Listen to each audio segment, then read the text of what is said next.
Hi friends, বৌমার রান্নাঘরে আপনাদের সবাইকে স্বাগতম। আজকে নিয়ে এসেছি পটেটো বাইটস। এর জন্য আমি সেদ্ধ করা আলু গ্রেট করে নিলাম। তার মধ্যে দিয়ে দিলাম ধনেপাতা কুচি, লঙ্কা কুচি, 1 চামচ চালের গুঁড়ো, 1 চামচ চাট মশলা, লাল লঙ্কার গুঁড়ো দিয়ে ভালো করে এগুলোকে মিশিয়ে নিচ্ছি।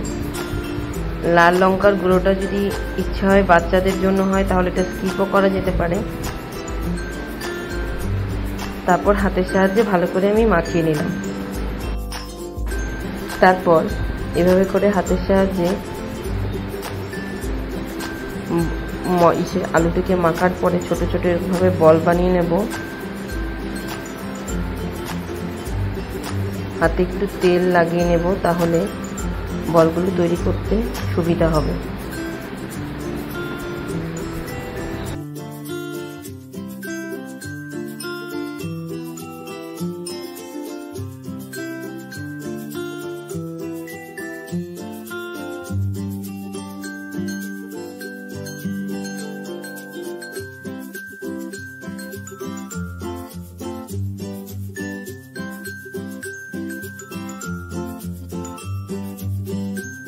তারপর একটি বাটির মধ্যে 1 চামচ ময়দা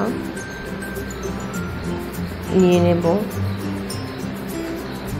আর এই স্বাদ মতো একটু নুন নিয়ে নেব, আর অল্প অল্প করে জল মিশিয়ে একটি ব্যাটার তৈরি করব।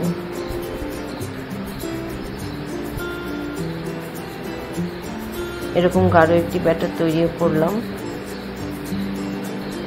তারপর নিয়ে নেব কিছু টুথপিক। তারপর একটি করে আলুর বল নিয়ে তার মধ্যে টুথপিক দিয়ে ব্যাটারটিকে কোট করে নেব। আমি অন্যদিকে তেল গরম করতে কড়াই বসিয়ে নিয়েছি।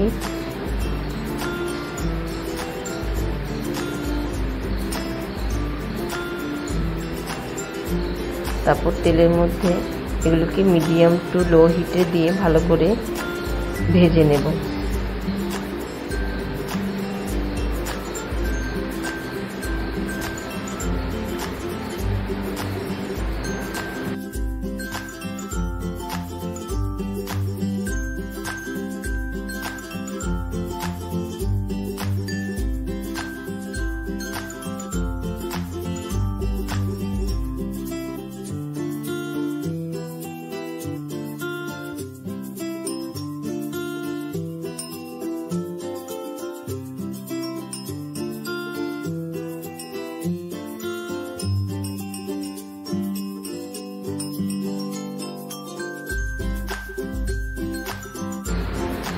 ভাজা হয়ে গেছে আমার সুন্দর পটেটো বাইটস। সস দিয়ে আমি সার্ভ করে নেব। দারুণ খেতে হয়েছিল। অবশ্যই আপনার বাড়িতে এগুলোকে ট্রাই করবেন। রেসিপিগুলো ভালো লাগলে আমার চ্যানেলটিকে সাবস্ক্রাইব করতে ভুলবেন না। Bye bye friends.